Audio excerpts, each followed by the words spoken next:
Everyone, welcome to Navodaya journey. तो इस video में मैं आपको एक सिंपल मैथ स्ट्रेटजी शेयर करूंगा।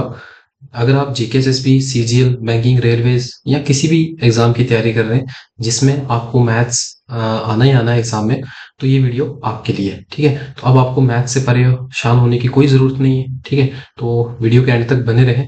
तो वन बाई वन स्टेप में आपको बताता हूँ किस तरह से आपने शुरू करना है। ठीक है, मैथ्स। तो सबसे पहले बात प्रॉब्लम की करते हैं कि प्रॉब्लम कहाँ आती है बच्चों को। ठीक है, मैनी एस्पिरेंट्स जो है ना, वो ये सोचते हैं कि मैथ्स मतलब कि बहुत टफ होती है। ठीक है, लेकिन मैथ्स टफ नहीं है यार। ठीक है, मैथ्स बहुत ही एक प्यारा सब्जेक्ट है, बहुत ही अच्छा सब्जेक्ट है। दिक्कत ये है कि कुछ बच्चों के ना बेसिक्स नहीं क्लियर होते हैं, उस वजह से उनको एक बहुत ही एक डर रहता है, वो मैथ फोबिया बना देते हैं कि नहीं, और वो उस वजह से वो शुरू नहीं कर पाते। ठीक है, अगर शुरू करेंगे भी तो बाकी बुक्स और टीचर्स बार बार चेंज करते रहेंगे। ठीक है, ना ही कोई स्ट्रांग प्लानिंग करेंगे वो। और सबसे बड़ी बात, अगर प्लानिंग कर भी दी, सब कुछ कर लिया, रिवीजन नहीं करेंगे, तो एक बिना प्रॉपर रिवीजन की वजह से वो उनकी एक प्रॉब्लम ही बनी रहती है, एक मैथ्स फोबिया बना ही रहता है। ठीक है, तो मैं आपको बताऊंगा कि किस तरह से ये मैथ्स का फोबिया जो आपने दूर करना है। अगर आप बिल्कुल बेसिक है, अगर आपने टेंथ तक मैथ्स पर, टेंथ तक तो सब नहीं पढ़ा होगा। ठीक है, अगर नॉन मेडिकल जिनका 11th 12th में था उनके लिए तो बहुत मतलब ठीक है ये वीडियो, लेकिन अगर आपने टेंथ तक भी पढ़ा है तो ये वीडियो आपके लिए भी है। ठीक है, मैं बिल्कुल स्टेप बाय स्टेप बताऊंगा आपको। तो सबसे पहले बात करते हैं। देखो, 70 से 80% सिलेबस ना सेम होगा। ठीक है, आप किसी भी एग्जाम में उठ जाओ, 70 से 80% आपका सिलेबस सेम ही होगा। तो same syllabus, same concept, same ही आपको प्रैक्टिस करनी है। ठीक है, इसलिए हर एग्जाम के लिए अलग अलग स्ट्रेटेजी बनाने की कोई जरूरत नहीं है। ठीक है, उसके बाद अगर हम बात करें तो अगर आप इन फोर, ये जो टॉपिक्स जो मैंने आपको बताए, ठीक है, percentage, ratio and proportion, profit and loss, average, SI and CI, time and work and speed and distance, तो अगर आप इन फोर अर्थमेटिक टॉपिक्स पर फोकस कर लेते हैं ना, तो मैं बोल रहा हूँ कि आपका मैथ्स का पेपर मेजर पार्ट जो है ना वो सारा कवर हो जाएगा। ठीक है, तो क्योंकि सबसे ज्यादा स्कोरिंग टॉपिक्स यही है, और ये तो अर्थमेटिक हर एग्जाम में आएगा ही आएगा। ठीक है, जिस जिस भी एग्जाम में अर्थमेटिक आना है उसमें ये टॉपिक सारे आएंगे ही आएंगे। ठीक है? तो नेक्स्ट टाइम मैं बात करता हूँ कि किस तरह से पढ़ना है, स्टार्ट कहाँ से करना है। ठीक है, तो मैथ्स को ना हमेशा एक करेक्ट ऑर्डर में ही पढ़ना चाहिए। ठीक है, सबसे पहले मैं बोलूंगा परसेंटेज, परसेंटेज से शुरू करना है।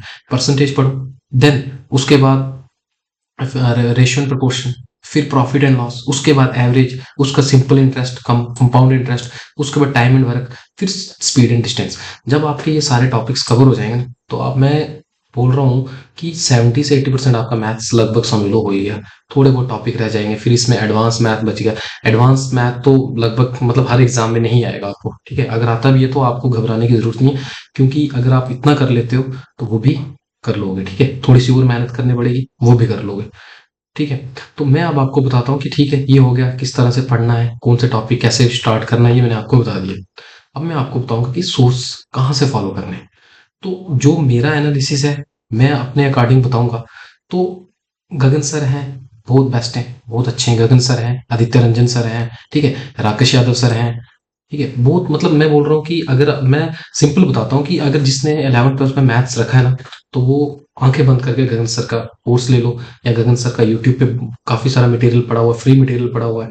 या अगर किसी को उनका पेड कोर्स भी चाहिए, ठीक है, या फिर कुछ ऐसे चाहिए, तो मैंने अपनी जो सब्सक्रिप्शन ली हुई थी वहां से वो पढ़ सकते हैं। मुझे बता देना, कमेंट कर देना, तो मैं उनको बता दूंगा, गाइड कर दूंगा कि किस तरह से पढ़ना है।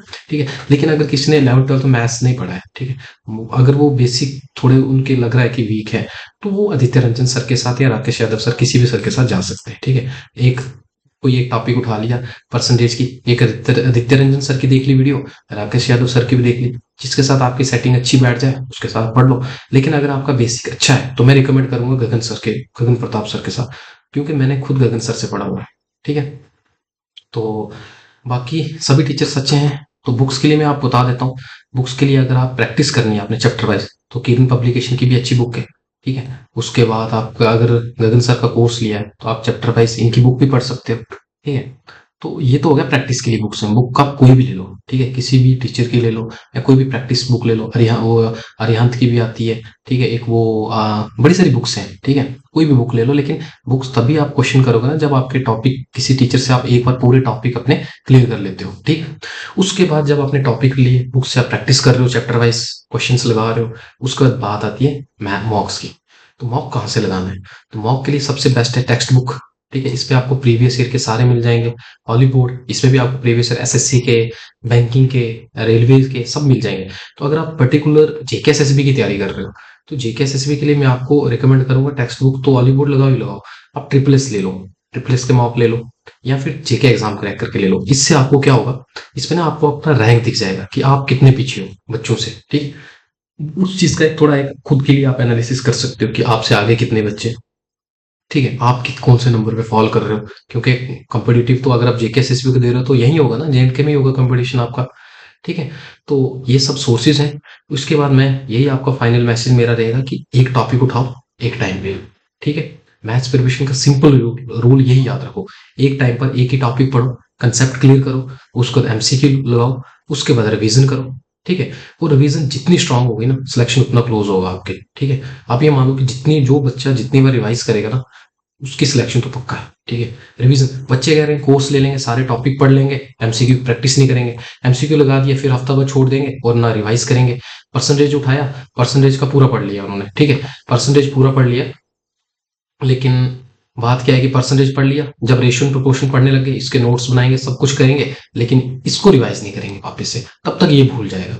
जब ये दो पढ़ ले, इसके नोट्स भी बना लेंगे, फिर प्रॉफिट एंड लॉस पढ़ेंगे, थोड़ी देर तक रेशियो प्रोपोर्शन याद रहेगा। जैसे प्रॉफिट एंड लॉस खत्म होगा, ये भी भूल जाएगा। तो आपने करना क्या है, अगर परसेंटेज एक टॉपिक खत्म हो गया ना आपका, जब आप नेक्स्ट आते हो रेशियो प्रोपोर्शन पे, तो रेशियो प्रोपोर्शन के जो छोटा सब टॉपिक आप पढ़ रहे हो, उसके तो क्वेश्चन आपने लगाने ही लगाने। आपने परसेंटेज के भी साथ में थोड़े थोड़े 10 से 15 20 एमसीक्यू डेली के लगाते रहना, ताकि आपको ये भूले नहीं। ठीक है, जब आप थर्ड टॉपिक करोगे अपना प्रॉफिट एंड लॉस, तो आपने फिर दोनों के लगाने, परसेंटेज की भी और रेशियो प्रोपोर्शन दोनों के लगाने। इस तरह से आपने एक आस्ता आस्ता आहिस्ता आहिस्ता अपना टॉपिक जो है वो क्लियर करते रहना है। ठीक है, तो यही बोलूंगा कि जितना ज्यादा हो सके किसी एक टीचर, किसी भी एक टीचर से आप अपना एक बार सिलेबस कर लो, पूरे कंसेप्ट क्लियर कर लो। अगर आपके कंसेप्ट क्लियर होंगे ना, तो जेकेएसएसपी का तो आप अच्छे से कर लोगे। ठीक है, जेकेएस में थोड़ा टाइमिंग ज्यादा होती है, डी होती है, तो आप आराम से कर लोगे। अगर इन सोर्सेज को आपने फॉलो किया तो जेकेएसएसबी तो आपके लिए मैथ्स मतलब हलवा होगा। ठीक है, आपके लिए तो बस यही रूल याद रखो, कंसेप्ट क्लियर करने हैं, एमसीक्यू लगाने हैं जितने से ज्यादा हो सके, और बार बार रिवाइज करना है उसी टॉपिक को। कोई भी जिस एक टीचर से आप पढ़ रहे हो उसी के नोट्स, उसी के मतलब कि जिस बुक से आप एमसीक्यू लगा रहे हो वही बार बार करने, वही बार बार मॉक, नए नए मॉक देने। ठीक है, न्यू न्यू मॉक देते रहने। मॉक देते थे, जो आपको क्वेश्चन लग रहा है कि टफ है, वो आप नोट डाउन कर सकते हो। ठीक है, तो इसी तरह उम्मीद है कि आप सभी को ये समझ आया होगा कि किस तरह से मैथ्स आपने शुरू करना है। फिर भी अगर किसी को कोई डाउट होगा तो आप प्लीज कमेंट सेक्शन में पूछ सकते हैं, तो मैं कोशिश करूंगा कि आपको मैं रिप्लाई करूं। ठीक है, with all this, thanks, wish you all the best.